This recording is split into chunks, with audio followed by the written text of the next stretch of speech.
So you're wondering what is ASMR? But first off, you need to be wearing headphones to really understand what exactly is ASMR. So firstly, you need to experience the tingle sensation going into your ears, to the back of your head, down the back, through your spine.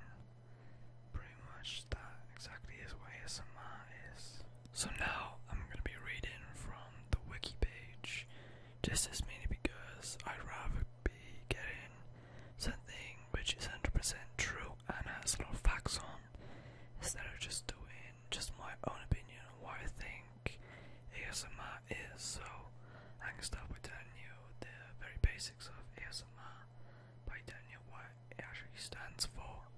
ASMR, which stands for Autonomous Sensory Meridian Response, is a neologism for a perceptual phenomenon characterized as a distinct, pleasurable tingling sensation in the head, scalp, back, or peripheral regions of the body, which is what I was talking about earlier, in response to visual, auditory, which is what you're listening to now in this video.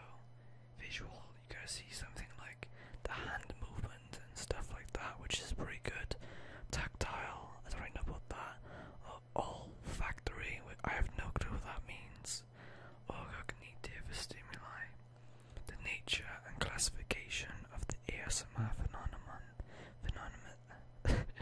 is controversial, with strong and anecdotal evidence to support the phenomenon, but little or no scientific explanation of verified data. The origins of the term.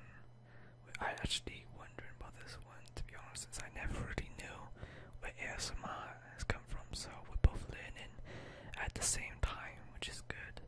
Online discussion groups such as the Society of Sensationalists formed in 2008 on Yahoo, and the Unnamed Feeling blog created by 2010, so it's only like a few years back when it was founded, which is surprisingly quite incredible, really.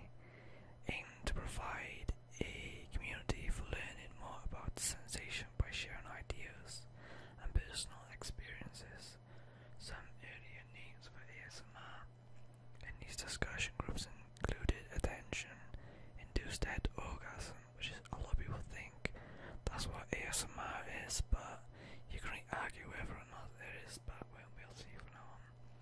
Intention-induced euphoria and attention-induced observant euphoria.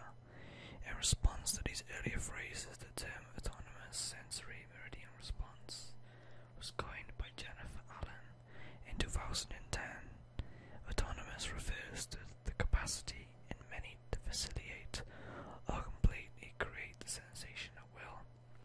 Meridian, from Old French of the noon time, midday, alludes to the high or euphoria experienced. Also, meridian channels are paths through which the body's life energy flows, which is reminiscent of the experience. Since the mechanism of ASMR is not thought to be related to sexual orgasm, all the terms involving orgasm are considered misleading. Other attempts to describe the sensation referred to is as a brain massage, a head tingle, which is probably the best one there, to be honest, a brain tingle, a spine tingle would also be good. The tingles are kind of true, and a brain orgasm. So common triggers of ASMR can include whispering, which is pretty much every video which you're going to be finding on ASMR is most likely going to be whispering. I've never once found a video where someone isn't whispering, which is why if you don't know what ASMR was and thought, why is he whispering, then that's pretty much why. It's evident on YouTube, yeah, it says that. So yeah, everyone's just talking about, get in front of a camera, just talking for their records and stuff like that. Some people find that ambient noise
So I guess it's kind of obvious since most videos, most people have a British accent, other than any of us sort of accents. But that's pretty much the whole media thing.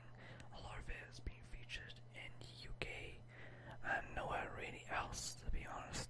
Some American TV shows have started to recently feature it in 2014 and 2015, which is really cool how ASMR has grown so much so fast. It's just gonna constantly keep on growing and growing. The scientific reactions is, it pretty much says that ASMR is something really hard to research. I don't know why it is, but there are obviously some reasons which I don't know about, or it doesn't really say on the website. Since it's pretty much hard to do it. I don't know why, but that's pretty much why. Another reason which I think ASMR has become so big because it kind of gets rid of. I think honestly that is a good way to fight depression.